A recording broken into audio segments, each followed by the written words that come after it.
우리가 교회에 대한 주제를 가지고 15번째 시간을 맞이했습니다. 교회는 너무 중요합니다. 그런데 정작 교회를 다니는 우리들이 교회를 잘 몰라요. 교회를 잘 모르거나 잘못 알고 있어요. 제가 만난 성도들 중에는 그런 사람들이 내가 표현을 안 했지만 굉장히 많았습니다. 많고 있고요. 그래서 어떤 문제가 생기느냐, 교회 생활을 제대로 못해요. 그러니까 믿음이 안 자라지요. 자기는 믿음이 있다 하지만 믿음이 없어요. 무서운 문제가 생기는 거거든요. 그렇게 되면 그대로 흘러가면 큰일 나요. 현실적으로 예수만 잘 믿으면 되지, 말씀대로만 잘 지키면 되지, 그렇지만 교회 생활은 그것을 뒷받침하는 아주 중요한 문제예요. 그래서 마귀는 교회 생활을 제대로 못하게 한다고 해요. 그것만 되면 많은 걸 얻을 수 있기 때문이죠. 그래서 우리가 교회를 좀 제대로 알자, 그리고 제대로 다녀보자 하는 것입니다. 세상 사람들의 눈에 비친 교회는 지금 어떤가? 아주 우습죠. 만만하게 보이고 있죠. 지금의 교회들이, 특별히 한국교회. 우리도 그런 시야와 그런 이미지를 갖는 것에 대해서 그러려니 하고 받아들이고 있는 것뿐이지 마땅히 대응책이 없는 현실이에요. 이게 문제라는 거예요. 코로나19가 한참일 적에 당시 총리라는 분이 자기도 교회 집사이면서 뭐라고 말을 했냐면, 한국교회 코로나 전파율이 20%가 넘는다.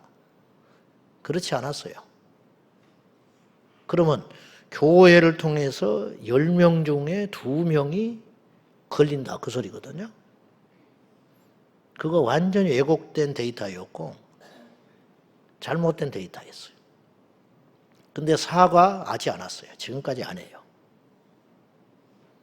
코로나19가 한참일 적에 저는 교회가 다 잘했다는 거 아닙니다.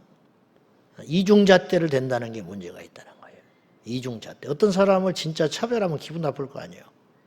근데 교회가 그런 차별을 받았어요. 왜 차별을 받았냐? 그래도 된다고 생각한 거예요. 교회는 뭐 그래도 돼.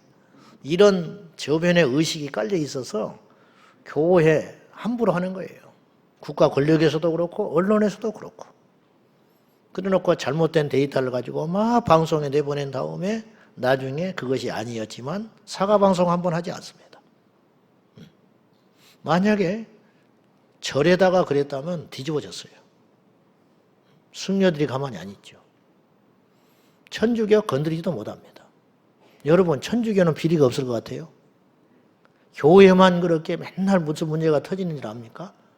승려들은 사고 안 치는 것 같아요?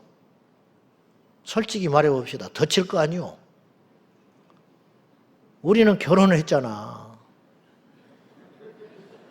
이게 좀 우스운 말 같지만 결혼하는 사람이 더 많은 유혹을 받고 문제가 많을 거 아니요?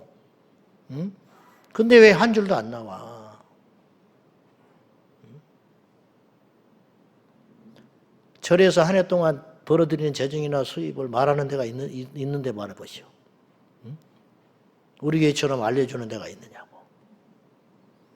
복마전이에요. 응? 근데 왜 못 건드리냐고. 깨끗하니까 못 건드는 게 아니고 두려우니까 못 건드린 거예요. 근데 교회는 왜 이렇게 만만한 집단이 됐냐 이 말이에요. 그 당시 총리가 공무원 시험을 앞두고, 그때 공무원 시험이 전국적으로 19만 명이 봐야 했어요. 19만 명. 시험 봤어요. 코로나 때. 왜 봤냐? 우리는 능히 대처할 수 있다. 근데 목사고시는 못 보게 했어. 몇천 명 보는 목사고시는 못 봤어요. 미뤘다고. 말이 돼요, 안 돼요? 분명히 잘못됐잖아요? 이제 중요한 건 이거예요. 왜 우리가 그런 취급을 받게 됐느냐를 보자는 거예요. 뭐 사단의 공격이다. 그렇죠. 뭐 영적으로 보면 그렇지. 그러면 그걸로 다 설명할 수 없는 뭔가가 있는 거예요. 그거.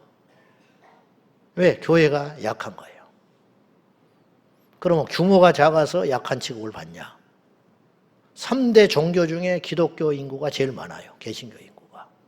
뭐 숫자가 적어서 그런 건 아니에요. 교회가 6만 개나 돼. 민원이 쉴 새 없이 와요. 시끄럽다고. 그럼 얘가 모스크였다면 함부로 민원 넣겠어요? 그들은 테러하잖아요. 세상의 법 무시하고 안 지키잖아요. 학교에다가 기도처 만들어달라면 꼼짝없이 만들어줍니다. 공항에다가 기도처 만들었죠. 공공장소에다가. 근데 우리를 위해서는 기도를 아예 못하게 해요. 이런 차별을 왜 받냐 이 말이죠. 이제 우리가 이런 이야기를 들으면 두 가지를 생각을 해야 돼요. 첫째는 우리 잘못이 크다. 그거 인정하자고요. 또 하나는 왜 이렇게 자꾸만 이런 일들이 반복해서 일어나는가.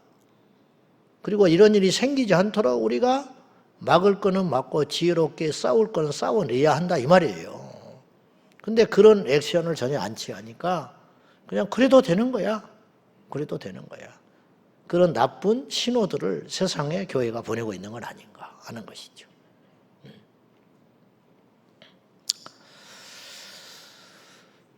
교회는 오늘날 그냥 좋은 것이 좋다. 참으면 알아줄 날이 오겠지. 나 하나 조용하면 뭐 세상에다 편안하지. 이렇게 자꾸만 불의한 일을 당하고 공격을 받고 함에도 불구하고 그냥 끙끙 앓고 우리가 주어진 권리를 찾지 못하니까 점점점 문제는 복음을 전하기 어려운 시대가 돼간다는 이로 인해서. 그리고 젊은이들이 굉장히 나쁘고 잘못된 왜곡된 교회에 대한 지식이 들어감으로 인하여 교회를 배타하고 심지어는 교회를 민폐가 되는 해로운 존재로 인식하게 됐다는 거예요. 그러니까 복음이 전파되지 않죠.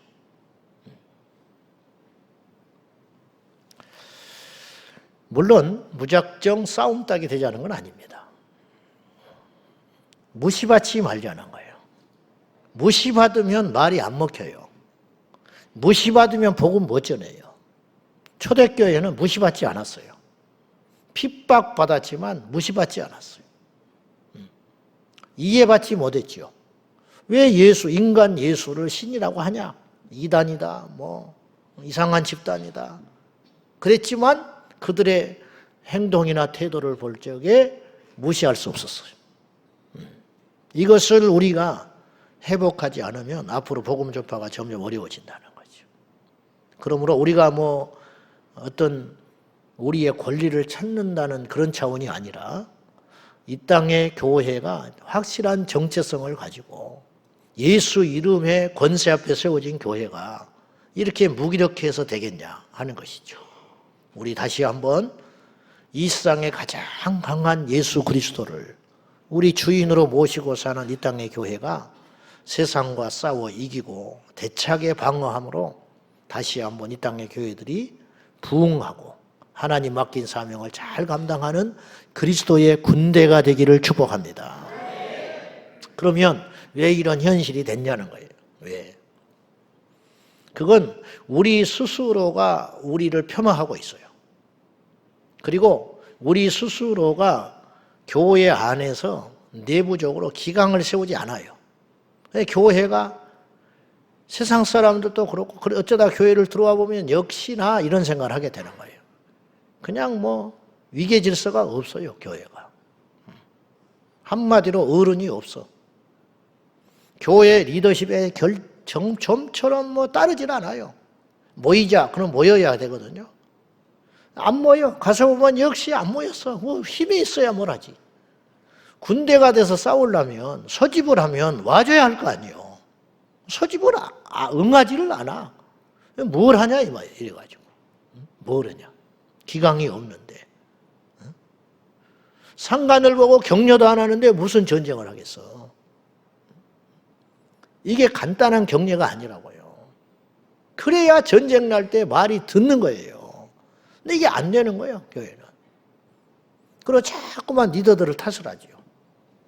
나도 본의 아니게 뭐 리더 아닌 리더가 됐지만은 리더가 다 맞다, 무조건 따르라 그런 차원이 아니라 리더십만 탓하지 말고 팔로워십이 무너졌다는 거예요. 따르지를 않아. 자식이 부모로 인정을 해줘야 되는데 부모로 인정을 안 하는 거예요. 그러니까 무너지는 거야. 무너져. 부모가 흠이 있어서 무시받는 게 아니라 부모가 아무리 제 할 일을 잘 해주고 입혀주고 먹여주고 학교 보내주고 최선을 다해서 죽어라 흰머리 늘어가면서 일을 하다가 자식을 키워도 자식들은 고마운 일을 몰라. 왜 그러냐? 그런 세상을 만들어버렸어요. 세상이 지금. 이번에 손흥민 선수 아버지가 아주 뼈 때리는 소리를 했더만 그분이 옳은 소리 잘합니다. 뭐라고 그랬냐? 책을 출판하면서 읽고 쓰고 버리자. 그 책을 썼는데 두 번째 책을 냈는데 이분이 친구 같은 부모 헛소리라고 그랬어요. 말도 안 되는 소리라는 거예요. 친구 같은 부모가 어디가 있냐. 근데 지금 친구 같은 부모가 되려고 난리예요. 언론, TV 방송 모두. 그래가지고 권위적인 아버지, 엄마는 완전히 시대에 뒤떨어진 부모도 아니야. 그런 인간들은. 대발이 아버지 같은 사람들은.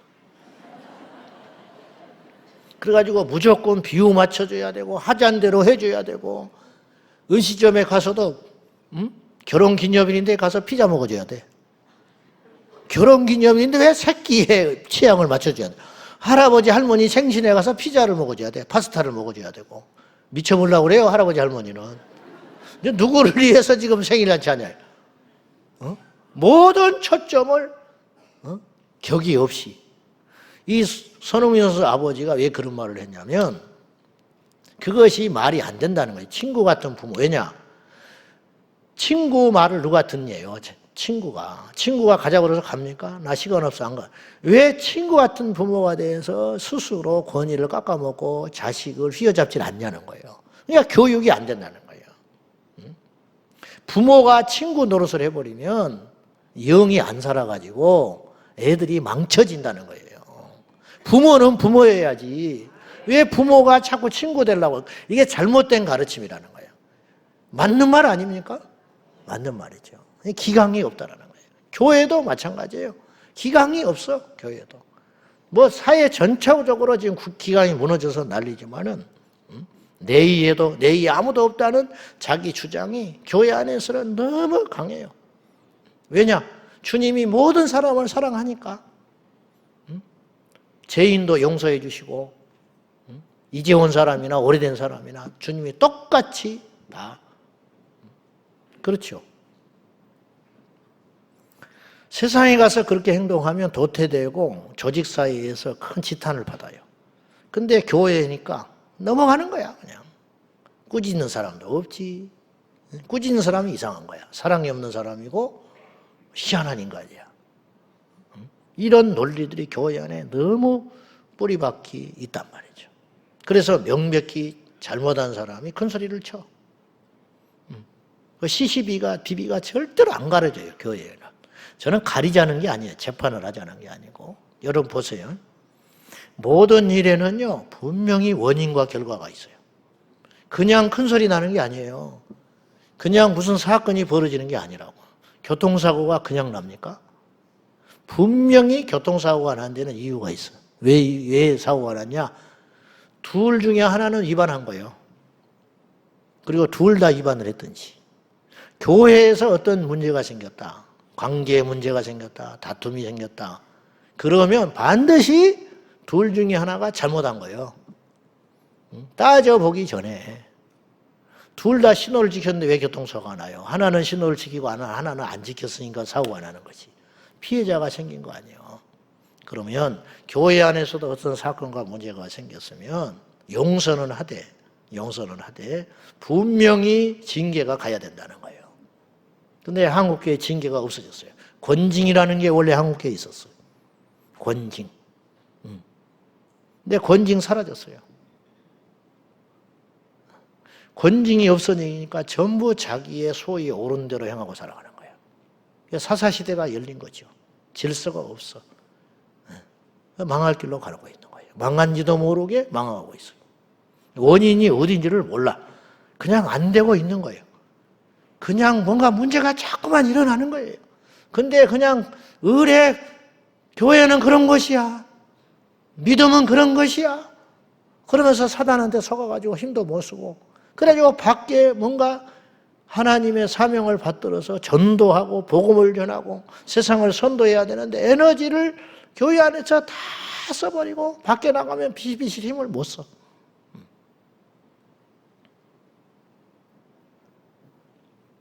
그래가지고 뭔가 잘못됐다. 그래가지고 이렇게 징계를 할 엄두도 안 나지만 오늘날은 징계를 한다. 그러면 징계 받기 전에 갚으래요. 뭐 내가 여기 아니면 다닐 데 없냐. 그리고 밖에 나가서 또 똑같이 사고치고 다니는 거예요.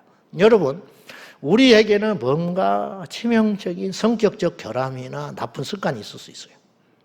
약속을 안 지킨다든지, 거짓말을 한다든지, 인내력이 떨어진다든지, 남의 험담을 함부로 하고 다닌다든지, 그러한 죄성이 있다고요. 그러면 그것이 처음에는 아니지만은 1, 2년을 교회를 다니고 이렇게 관계를 맺다 보면 분명히 자기의 그 연약함과 죄성 때문에 누군가를 힘들게 할 날이 와요. 그로 인하여 문제가 생길 거 아닙니까? 그러면 그런 일이 생겼을 때 당신은 그게 문제다라고 꾸짖을 수 있는 어른이 있어야 한다는 거예요. 근데 그렇게 말을 해준 사람도 없을 뿐더러 말을 하려고 하면 도망가 버리지. 응? 내가 더러워서 안 다닌다. 그리고 다른 데 가면 또 1, 2년 지나면 수면 아래 있다가 또 그런 일이 반복이 되고 계속 그렇게 인생을 허비하다가 하나님 앞에 간단 말이에요. 그러면 그는 무슨 믿음이 생기냐는 거예요. 말씀의 방망이로 나를 깨트려 가지고 나의 부족함과 연약함을 십자가 앞에 인정하면서 내가 이런 존재였는데 내가 주의 말씀으로 새롭게 되어가는구나. 이런 변화된 모습이 있어야 하나님 앞에 쓰임을 받고 복을 받고 그 가정이 변화가 일어나고 구원의 역사가 일어날 것이고 직장에 가서도 영향력이 생기는 것인데 아무것이 없는 거예요. 그냥 더 과거는 그런 일이 생겼을 때 두둔하는 세력이 또 딱 생겨요. 사랑으로 품자고 또 그때는 또 사랑이 많아. 그때는 그러니까 결과적으로 이 사람을 죽이는 거예요. 회개할 기회를 뺏어버리는 거죠. 회개할 기회를. 이러다 보니 교회가 군대가 못 되는 거지. 그러다 보니 세상에 가서 오합지졸이 되는 거지. 그래서 무시받는 거예요, 교회가. 마태복음 18장에 보면 예수님이, 이건 제자들의 말이 아니에요. 예수님, 그 사랑이 많으신 예수님이 이렇게 말을 하셨어요. 너희 중에 누가 한 사람이 범죄한 것이 드러났다. 그럼 어떻게 해야 되냐는 거예요. 그 사람을 불러라. 그 사람을 1대1로 만나라는 거예요. 1대1로. 만나서 그 죄를 분명히 이야기해라. 너 잘못했다. 그래서 그 사람이 그 말을 듣거든 그 사람을 얻는 것이요. 그래서 얻는다. 천국 백성으로 다시 회개하고 죄송합니다. 내가 그것이 잘못됐습니다. 그러면 이 사람이 회개하면 품으라는 거예요. 당연하지요. 세상에는 안 품어줘요, 이런 사람. 그러나 교회니까 품는 거예요. 재판장이 안 가고. 잘못했습니다. 내가 철저히 회개하고 그거 고치겠습니다. 네, 제가 해놓겠습니다. 그러면 덮어라. 근데 이 사람이 안 들어. 뭐 그런 걸 갖고 그러냐고. 나만 문제냐고. 그럼 대화 안 되잖아요. 그러면 이걸 목격한 자가 있다는 거예요. 연루된 피해자가 있을 것이고 그 사람들을 불러라. 그리고 같이 만나라. 2, 3명의 증인을 확보해서 이 사람을, 근데 이렇게 하는 과정이 징계하려고 하는 게 아니고 살리고 싶어서. 근데 2, 3명이 이야기했더니 그때서야 이제 잘못했다고 용서하고 그러면 끝나는 거예요. 근데 억울하다고 또 그때서 펄펄 뛰었다. 그러면 어떡하라고 그러냐. 주님이 그러셨어요. 모두에게 말해라. 교회 광고에 실어버리라는 거예요. 그리고 그 사람을 쫓아내는데 상대하지 말아라. 근데 어떻게 상대해야 되냐? 세리와 창기처럼 대해라 그랬어요. 그 말은 무슨 말이냐면 더 이상 상대하지 마라 그 소리. 더 이상. 유대인들이 그렇게 알아듣기 쉽게 하려고 그렇게 말하. 요즘으로 따지면 교회 밖으로 추방하고 연락도 하지 말아라. 그 한 영혼을 그렇게 소중히 여기시는 주님이 그렇게 엄중하게 이야기를 하셨다는 거예요. 여러분, 사랑은 반드시 진리와 함께 가야 사랑인 거예요. 사랑만 존재해도 안 되고 진리만 존재해도 안 되는 거예요. 사랑에는 진리가 따라가야 되고 진리에는 사랑이 따라가야 되는 거예요. 예수님은 완벽하게 이 균형을 갖고 계신 분이에요. 그래서 갈라디아서 6장 1절에 형제에게 어떤 잘못이 드러나거든 온유한 심령으로 그를 바로잡아라. 그를 죽이려고 몰아치지 말고 온유한 마음으로 살리고 싶어서 절절한 마음으로 그러나 반드시 바로잡아라. 그리고 그 일을 통해서 우리에게 뭘 말씀하셨냐면 너희도 그런 일에 연루되거나 빠지지 않도록 쉽게 말하면 밤령교사를 삼아서 그 죄에 대해서 멀리하거라. 예, 얼마나 완벽한 말씀입니까?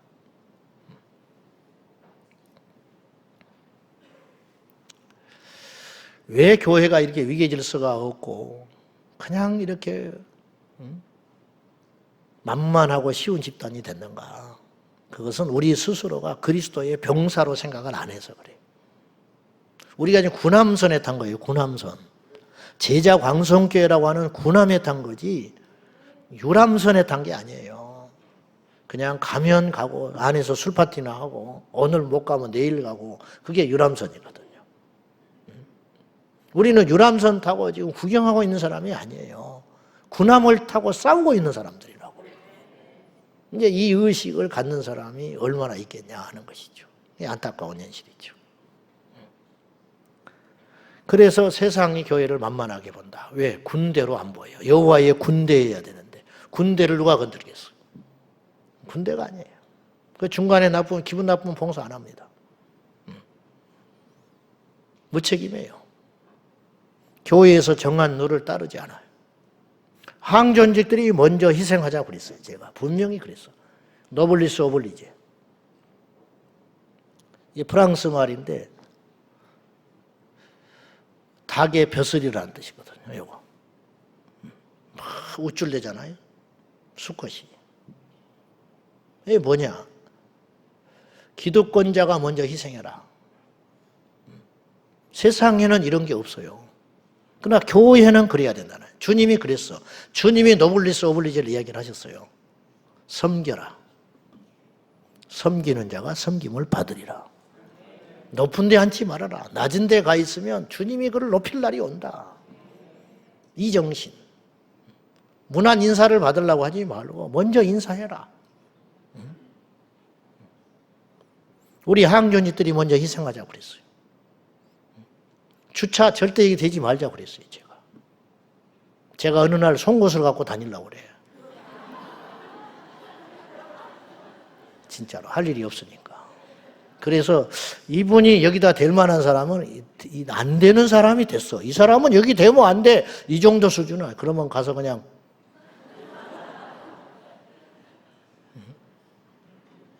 모든 교회들이 이걸로 몸살을 앓고 있어요.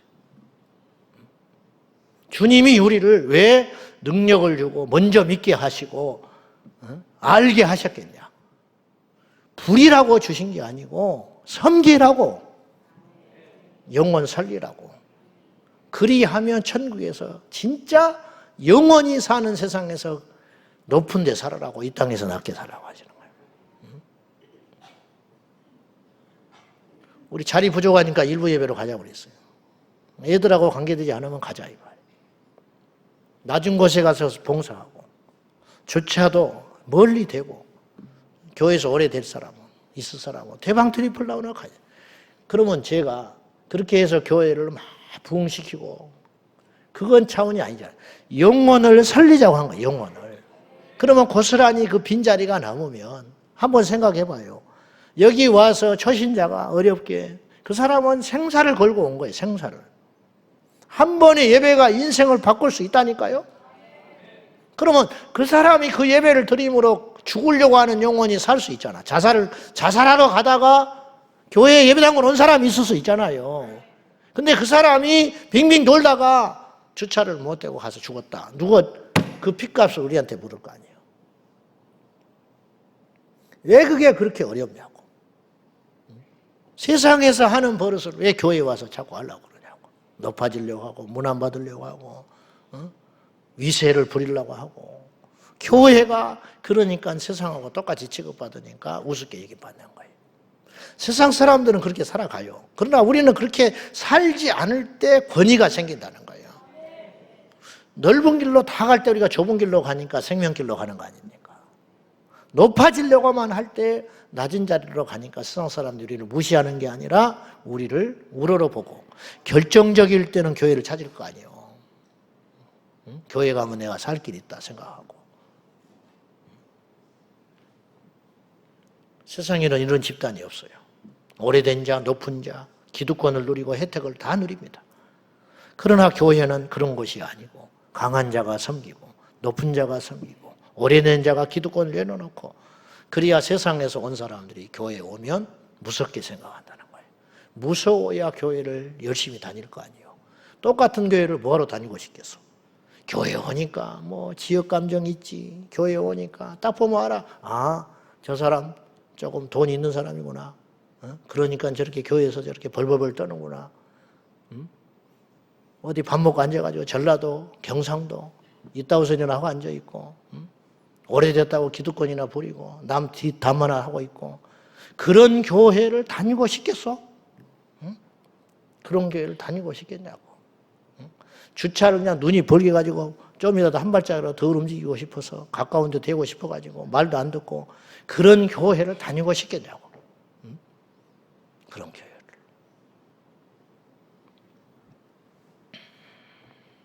세상에서 느낄 수 없는 뭔가가 있어야 돼요.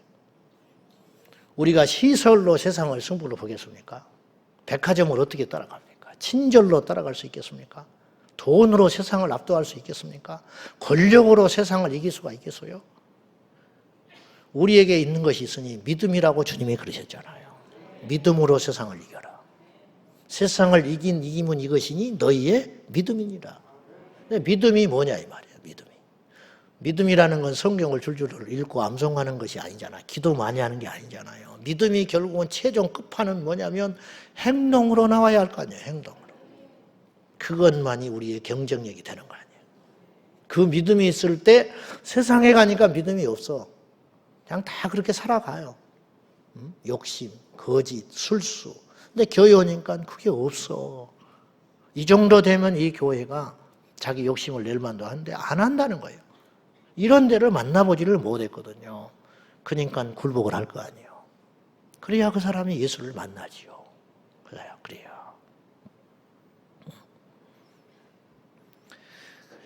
그리스도의 군사의 특징이 뭐냐? 첫째, 오늘 1절에 자 1절 봅시다. 다 같이 시작. 내 아들아, 그러므로 너는 그리스도 예수 안에 있는 그리스도 예수의 군사는 그리스도 안에 거하는 사람이라. 그럴 때 우리가 강해요. 여러분 은혜가 약한 것 같잖아요. 그냥 봐주고 넘어가고 못 본 척하고 덮어주고 그냥 흐물흐물하니 오른밤 맞으면 왼밤 돌려줘야 되고 속옷 달라 하면 겉옷도 줘야 되고 그냥 그런 것만이 은혜로 생각하잖아. 아니라는 거야. 이 세상에 정말 강한 건 은혜라는 거예요. 은혜. 용서한 사람이 얼마나 강한 거예요. 손양원 목사님을 누가 무시하겠어? 손양원 목사님 타운에서 가지고 두 아들을 죽인 원수를 살려달라고 피해를 본 아버지가 편지를 보내가지고 그래서 그 원수를 건져내가지고 자기 아들을 삼았어요. 이런 사람이 어디가 있냐고 세상에. 그러니 누가 건들겠냐고. 이런 목사님 앞에 안 믿는다고 당신이 목사면 다야 이런 소리 했겠어요? 그건 손양호 목사님이 무슨 돈이 있어요? 큰 교회를 목회해서 그래요? 많이 배워서 그래요? 아니잖아요. 그리스도 안에 있었기 때문에 강한 거 아닙니까? 그리스도 안에 있다라는 말을 뭐 어렵게 생각하지 말고 주님과 함께 사는 삶을 살아라. 자, 어디를 갔어요? 그래 예수님과 함께 간 거예요. 그러면 누가 만족하셔야 돼? 예수님이 만족하는 일을 해야 할 거 아니에요. 하다못해 음식을 먹을 때도 내가 좋아하는 걸 먹으면 안 되잖아요. 예수님이 좋아하는 걸 드셔야지. 예수님이 막걸리 드셨겠어? 예수님이 주차하다가 멱살잡이 했겠냐고. 그게 그리스도 은혜 안에 사는 거예요. 그러면 강해진다는 거예요. 그러면 이게 군사다. 군사는 강해야 할 거 아닙니까? 강해야 적을 제압하지요. 세상에 없는 걸 가져야 이길 수 있죠. 똑같아서 어떻게 이겨요? 두 번째, 3절 보십시다. 시작. 너는 그리스도 예수의 좋은 병사로 나와 함께 고난받아라. 고난이 있어야 병사예요. 사람들이 교회를 첫 단추를 잘못 끼우고 온다니까요. 교회에 가면 당신은 이거만 생각하고, 그러니까 몇십 년을 다녔는데 당신은 이러고 있어. 어린애지요. 언제까지 당신은 사랑받기 위해 태어난 존재라는 말만 듣고, 사랑받기 위해 태어났지만 십자가를 치라고 태어난 존재예요. 십자가는 언제 질 거예요? 맨날 사랑만 받아서. 맨날 젖꼭지만 빨아서 언제 밥을 먹고 어디 가서 일을 할 거예요? 등치는 커졌는데 이제 일을 해야지. 언제까지 맨날 남이 교회를 10년, 20년 다니는데 어떻게 된 게, 남이 와서 주차 이리 되시오, 저시오. 그러면 시키는 대로만 하고 다니. 나도 이제 주차봉을 들어야지. 언제까지 남이 해준 밥만 떡떡 먹고 다니려고 그래. 이제 나도 밥을 해내야지. 언제까지 내 새끼를 남한테만 맡겨놓냐고. 나도 이제 남을 가르칠 줄 알아야지. 저는 일을 해라는 게 아니에요. 우리 자신들을 위해서 그러는 거 아닙니까? 여러분 교회 생활 만만치 않아요? 여러분 교회를 쉽게 생각하면 여러분 크게 잘못 생각하고 교회 생활을 시작한 거예요. 그러니까 계속 그 생각을 바꾸지 않으니까 한 번 왜곡된 생각을 가지고 어떤 집단에 들어가면요, 이 생각이 바뀌지 않으면 계속 갈등이 생겨요. 무슨 일만이 있으면 사랑이 없네. 제자강성교회가 사랑이 있는 줄 아세요? 아이고, 광야야 광야. 여기서 살아남아야 천국 가는 거예요. 여기 못 버티고 떠난 사람이 한둘이 아니요. 한둘이 아니요. 못 다니겠대. 그게 고난을 이기라는 거예요. 고난을 이기고 돌파하고 나갈 적에 내가 영성이 생기고 힘이 생기고 능력이 생기고 그런단 말이죠. 고난에는 여러 종류가 있어요. 멸시받는 것도 고난, 억울한 것도, 가난한 것도, 시간을 내가 내야 하는 것도, 내 마음에 맞지 않지만 성가스러운 일을 꼭 해야 하는 것 등등. 이런 것들이 다 희생, 이런 거지. 그리스도 예수의 좋은 군사는 훈련의 고난을 통과할 때 전사가 되는 거예요. 전사. 누가 달리고 싶습니까? 누가 아침에 일어나고 싶어요?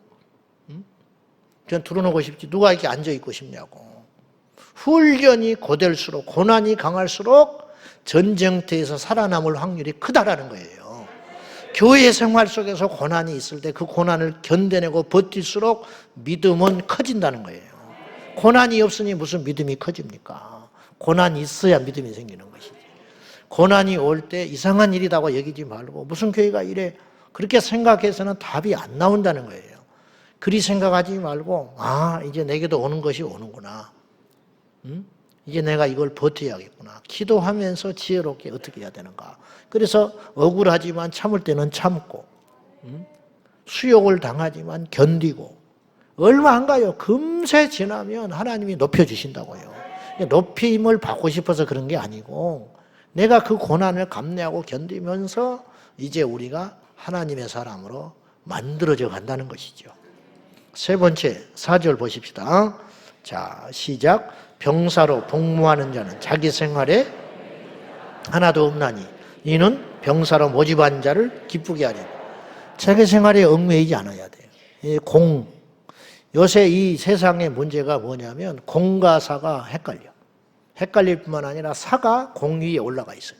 내가 싫으면 안 해. 내가 싫으면 안 한다고. 그러니까는 어떤 일들이 이루어지질 않죠. 여러분, 내가 힘들어도 해내야 할 일이 있는 거예요, 이 세상에는. 특별히 그리스도 예수의 좋은 병사는 자기 생활에 얽매여서는 안 된다는 거예요. 왜냐? 나를 모집해서 군사로 불러주신 주님을 기쁘시게 하기 위해서. 내 할 일 다 해버리면 모집한 자는 그를 어디다 써먹겠습니까? 안 되잖아요. 안 돼. 이 시대의 특징은 공적인 일을 위해서 사적인 일을 결코 포기하지 않는다. 그래서 인권이라는 말이 나와요. 인권. 내가 최고야. 자아를 확 살려가지고 교회도 자기 성취를 위해서 다니는 거예요. 목회도 자기 성취를 위해서 다니는 거예요. 하나님만 알아요. 목회를 자기의 성취를 위해서 하는 사람은 목회에 필패하는 거예요. 성공했다고 볼 수도 없고 하나님은 중심으로 아신다고. 여러분이 좋아서 그 일을 하면 안 돼요. 하나님이 좋아서 그 일을 해야 된다고. 내가 하고 싶은 일을 하지 말고 주님이 기뻐하는 일을 해라. 이것이 병사다. 가서 폭탄 설치하고 와라. 죽어요. 그러나 이거는 나를 모집한 통치자가 그걸 원한다면 죽을 수 있지만 가야 병사가 되는 거 아니에요. 못한다는 거야. 위험하니까. 나 처자식 있어서 못 간대. 그런 사람은 어디다 써먹겠어. 교회를 그런 자세로 다니는 거예요. 날씨만 흐려도 안 나오지. 기분만 틀어줘도 안 나오지. 응? 여러분, 직장에서 일 생겼는데 왜 교회를 안 나오냐고. 직장을 안 나가야지. 그래 안 그래? 부부싸움을 했는데 왜 교회를 안 나와? 집을 나와야지. 응? 부부싸움을 했으면 집을 나와라. 마음에 안 들면. 그러나 교회는 와야 할 거 아니에요. 주식이 떨어지는데 왜 교회를 안 나와? 주식을 그만둬야지. 얘가 학교에서 문제가 생겼는데 왜 그러면 학교에 가서 문제를 하지 왜 교회를 안 나오냐고. 도대체가 앞뒤가 안 맞는 말 아니에요. 응? 지난주에 그랬죠. 교회를 어떻게 다니라고 그래서. 어떻게 다니라고 그랬어요? 목숨 걸고 다니라고 그랬어. 그러면 그럴 만한 가치가 있는 자를 따져보라니까 여러분들이. 여러분 세상에서 목숨 걸고 공부하는 이가 있으면 전부 칭찬해요. 와, 저렇게 공부 열심히 했다고. 목숨 걸고 공부한 학생을 보면 막 이렇게 칭찬해 줄 거 아니에요. 이 사람은 회사에 목숨 걸고 다닌대. 그런 막 텔레비전에 나와요. 성공신화에 나오고. 물어봅시다. 교회가 그만 못하냐 이 말이에요. 그만 못하다고 얘기니까 제일 먼저 꺼내던 옵션이 교회부터 안 나가버리는 거죠. 망하는 거예요. 망하는 거. 교회가 그렇게 가치 없는 줄 아세요? 교회가 공부보다 직장보다 우선순위에 밀린 이 현실이 개탄스럽고 교회를 목숨 걸고 간다고 그러면 광신도라고 그래. 미쳤다고 그래. 왜 공부는 목숨 걸고 하는 사람을 칭찬을 하고 돈은 목숨 걸고 보는 사람을 성실하다고 하면서 왜 교회는 목숨 걸고 다니는 사람은 욕을 하냐고. 가치를 몰라서 그래. 교회의 가치를 몰라서 그래. 교회는 목숨 걸고 다녀야 합니다. 그리고 다닐 만한 가치가 있는 거예요. 그래야 우리가 승리할 수 있어요. 목숨 걸 만한 일도 없는데 벌써 타협하면 무슨 일도 그런 일이 닥칠 때 무슨 수로 이길 거예요. 앞으로 점점 어려워질 텐데 믿기가. 네? 교회 사역도 지금 세상의 자유, 인권, 자아 상승 텔레비전 봐도 그렇고 전부 네 인생은 네 거니까 네 맘대로 살아라. 네가 싫으면 아무것도 하지 말아라. 이런 메시지를 모든 언론 매체에서 이게 다 사탄이 하는 짓이에요. 그러니까 습관이 돼가지고 교회도 그렇게 하는 거예요. 교회도. 교회 생활도. 그러니까 기적이 안 일어나죠. 여러분 세상과 똑같으면요. 세상 정도 일밖에 안 일어나는 거예요. 심는 대로 거두잖아요. 하나를 심으면 하나 거둘 수 있겠죠. 교회 생활도 그런 식으로 하면 건성건성했다. 건성건성한 것밖에 못 걷는 거예요. 목숨을 걸면 기적을 경험할 수 있는 거예요. 기적. 응? 기적. 근데 대충대충. 그러니까 주님도 우리를 대충대충 복 주시는 거죠. 능력도 대충대충 주시겠지. 자유와 인권이라는 이름으로 자아를 그냥 끝없이 올려가지고 바벨탑을 쌓아가지고 성경은 정반대 이야기라고 있어요. 자아를 내려놔라. 자아를 십자가에 죽여라. 내 세상은 뭐라고 하냐면 네 자아가 최고, 네가 최고야. 최고. 다른 사람을 죽이든 그 공동체가 망하든 상관없어. 그냥 나만 살면 돼. 완전히 반성경적인 가르침을 우리가 따라가고 있다는 거예요. 교회 생활을 그렇게 하면 안 돼요. 한국교회 초창기에 일제시대 때 남북이 갈라지기 전에 남쪽에 있는 목사님이 북한 평양에 가서 친구 목사하고 청을 받아가지고 부흥회를 인도하고 있었어요. 옛날에 부흥회는 5일씩 했어요. 3일째 부흥회를 하고 여관에 숙소를 얻어서 있는데 전보가 날아왔어요. 집에서 며칠 전에 전보. 옛날에는 뭐 마땅히 전할 게 없으니까 전보에 뭐라고 써 있었냐? 아들이 죽었어. 부흥 강사 목사님 아들이 죽었어. 그 장례 진행 중이야. 이미 받아놓으니 장례가 많이 지났어. 미룰 수가 없죠. 옛날에 뭐 냉동실이 있어 뭐가 있어. 장례를 미룰 수가 없어. 아버지 없이 장례 치른다고 한 거예요. 그 목사님이 주저앉아서 울었어. 그리고 보따리를 쌌어요. 가려고. 친구 목사가 잡았어. 친구야, 네 마음은 안다. 엉엉 울고 있어요. 아들은 부흥회하는데 자식이 죽었으니 안다. 근데 장례 이제 끝났을 거 아니냐. 네 아들은 천국 갔다. 부흥회 계속하자. 짐 풀고 다시 주저앉았어. 그리고 집회했어요. 그게 병사야. 병사. 목사만 그래야 돼요? 장로님은 안 그래야 돼? 권사님은 안 그래야 되는 거예요? 초신자니까는 괜찮아요? 초신자는 누가 그냥 천국 거저 보내준답니까? 하나님이? 세례 안 받은 사람은 그냥 보너스 줘가지고 가산점 줘가지고 천국 들여보낸답니까? 너 형편이 그러니까 하나님이 어쩔 수 없다 그러십니까? 그렇지 않아요. 마태복음 10장 37절과 38절 보십시다. 시작. 아버지나 어머니를 나보다 더 사랑하는 자는 내게 합당하지 않냐. 아들이나 딸을 나보다 더 사랑하는 자도 또 자기 십자가를 지고 나를 따르지 않는 자도 내게 합당하지 않니. 십자가 진다니까 굉장히 피상적으로 알고 십자가 진다 생각하고 자기가 지고 있다고 생각해요. 그러나 37절은 구체적인 이야기인 거예요. 아버지와 어머니를 예수님보다 사랑하지 마라. 아들과 딸을 예수님보다 사랑하지 마라. 아들, 딸 때문에 지옥 간 사람이 한둘이 아니에요. 그것 때문에 시험 들고 교회 떠난 사람이 한둘이 아니라고. 왜 이 말씀을 안 지키냐고. 왜? 지금 이스라엘이 하마스하고 전쟁 중인데 이란하고도 사이가 안 좋죠. 그 작은 소국, 인구도 적은데 어떻게 아랍 사람한테 큰 소리를 빵빵 치고 만만하게 보이지 않냐. 강하니까 그런 거거든. 강한 이유가 여러 가지죠. 경제력, 미국의 뒷받침, 군사력, 외교, 정보력 여러 가지가 있겠지만 다른 게 아니에요. 정신이 살아있어.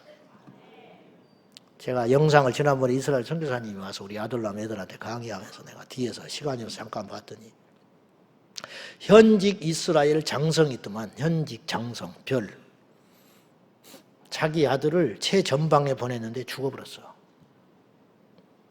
근데 시체도 아직 추스리지 않고 전쟁을 수행하고 있는 장성이 인터뷰를 했더만. 우리나라 장군들은 몇 명이나 그런 사람이 있을까? 전쟁터에 보낸 사람이 얼마나 있어? 빼려고 난리 법석. 그게 힘이야. 의연하게 인터뷰를 해요. 자식이 죽었는데 지금 시체도 수술 못했다니 전방에서 죽어가지고. 자기 힘이라면 얼마든지 후방에 뺀다든지 군대 안 데려올 수도 있을 거 아니에요. 현역 장성인데 저게 힘이구나. 저 차이. 자기 생활에 얽매이지 않는 거예요. 그래서 병사 되는 거예요. 병사. 제발 감정 따라 예수 믿지 마세요. 여러분만 손해야. 사생활에 얽매이지 마세요. 예수를 믿는 건 그 어떤 것보다 가치가 있고 우선돼야 할 일인 것입니다. 마지막으로 법대로 경계하라고 그래서 5절에 법대로. 법이 뭐냐? 하나님 말씀. 우린 동성애를 배격합니다. 그 이유가 뭐냐? 동성애하고 연수졌냐? 뭐 에이즈가 창궐해서 그러냐? No. 하나님 말씀에 입각해서. 하나님 말씀이 그게 아니라고 했기 때문에 우린 거절하는 거예요. 신사참배 옛날에 우리 교단 부끄럽지만 총회에서 결의했어요. 해도 된다. 문화행사니까 우상숭배 아니다. 다 넙죽넙죽 절했어. 그러나 그건 하나님 말씀에 어긋나기 때문에 안 했어야 되는 거예요. 총회에서 하라 해도 하면 안 돼. 우리 모두가 만장일치로 그 길로 가자고 해도 어느 날 기도를 하고 성경을 보니까 그 길이 아니요. 그럼 안 가야 되는 거예요. 돈 있어도 안 가요.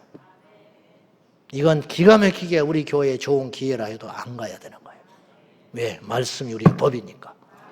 병사는 법대로 싸운다. 1등하면 뭐해? 법을 어겨버려. 탈락. 법대로 경계하는 자가 멸류관을 얻을 것이요. 그랬어요. 강한 군사된 교회가 받는 복이 있습니다. 6절에 수고하는 농부가 곡식을 먼저 받는 것이 마땅하니라. 전쟁터에 가서 싸우고 돌아온 군인은 마땅히 환영받아 마땅해요. 최전방에서 목숨을 걸고 싸웠던 사람들은 훈장받아야 마땅한 것입니다. 이 땅에서 그리스도의 군사가 되어서 자기 생활에 얽매이지 아니하고 오직 예수로 말씀을 지킴으로 그리스도의 군사된 정체성을 가지고 끊임없이 고난의 길을 걸어갔던 사람들은 천국에 가서 먼저 상 받는다. 이게 이 말씀이에요. 곡식을 당연히 수고한 자가 많이 받고 먼저 받아야 돼요. 7절 읽고 마치겠습니다. 시작. 내가 말하는 것을 생각해 보라. 주께서 범사에 생각해 보래요. 잘 생각하면 답이 나온다. 어떠냐? 무엇이 중요하냐? 무엇이 잘못됐냐? 내가 무엇이 되어야 되느냐? 내가 말하는 걸 잘 생각해 봐라. 왜 그랬냐? 이건 받아들이기가 만만치 않으니까. 바울이 예수를 따르는 길이 고난의 길이고 군대의 길이다. 자기 생활에 얽매이지 않아야 된다. 이거 받아들이기가 쉽지 않아요. 그러나 잘 생각하면 답이 나오리라. 틀린 것이 아니라는 것을. 너에게 이 지혜와 총명이 있기를 원한다. 바울이 그런 거예요. 오늘 우리에게도 이 눈이 떠지기를 바랍니다. 그리스도를 위해 희생하고 그리스도를 위해 고난의 길을 걷고 그리스도를 위해서 총을 잡으며 그리스도를 위해서 훈련받는 것은 결코 무지한 길이 아니고 그것이야말로 총명의 길이고 그 길이야말로 생명의 길이고 그 길만이 주님이 기뻐하는 길이라는 걸 아시고 우리 제자광성교회 모든 저와 여러분의 성도들이 그리스도 예수 안에서 하나 되어 은혜 속에서 강하고 법대로 경계하여 우리 하나님을 만날 때 부끄럽지 않는 그리스도의 군사 되기를 축복합니다. 기도하겠습니다. 하나님 아버지여, 우리를 주의 군사로 부르셨음을 다시 한번 자각하게 하여 주옵소서. 은혜 속에서 강하게 하시고 고난에 동참하게 하시고 자기의 사생활에 얽매이지 않게 하시며 법대로 경계하여 하나님께 인정받는 우리 모두가 되게 하여 주옵소서. 예수님의 이름으로 기도 올리옵나이다. 아멘.